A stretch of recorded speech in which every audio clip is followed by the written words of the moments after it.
trapdoor, if you like, underneath my journalistic investigation of self-investigation of waterboarding, which is I knew when I went in that I could stop it at any time by making a special signal to my torturers and self-torture.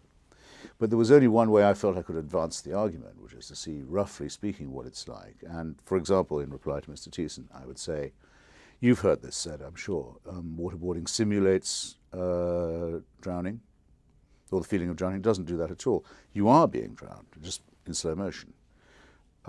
Everything in you immediately rebels against that. It's a survival question. Aha. Where is that? Is that the porpoise-like figure of... that is you.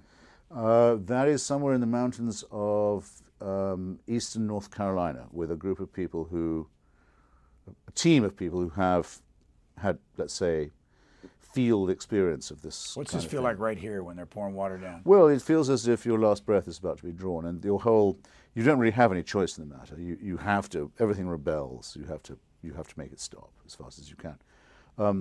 My second reply to Mr. Thiessen would be, You're just now saying I've had enough. I think that's pretty much, yeah.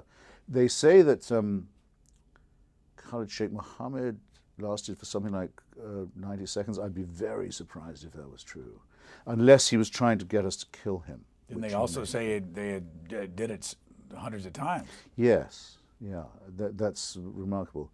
The other reply I'd make to Mr. Thiessen on this point, because he's making a very serious one. After all, I was ready to do it again, and because I felt so bad about having lasted so little, I felt any Hitchens, any son of Commander Hitchens of the Royal Navy, should be able to stand up a bit more than that. So I made them do it to me again, and I lasted a bit longer this time. But, and you could say again, well, if you could stand it for 2 times, it's not torture. But the United States has always said of any regime that uses it on an American that it is torture, and that if we catch the person who did it or ordered it, we'll seek the death penalty, and has done so several times. So that it's not a matter of whether it's medieval or not, fingernail pulling, the rack and so forth, because if you allow these things, and if you say you must do them because there's a ticking bomb, or if you allow this thing, excuse me, you must do it because there's a ticking bomb, the guy's a terrorist, then what's to stop you saying, well, bring on the red-hot poker or the pincers?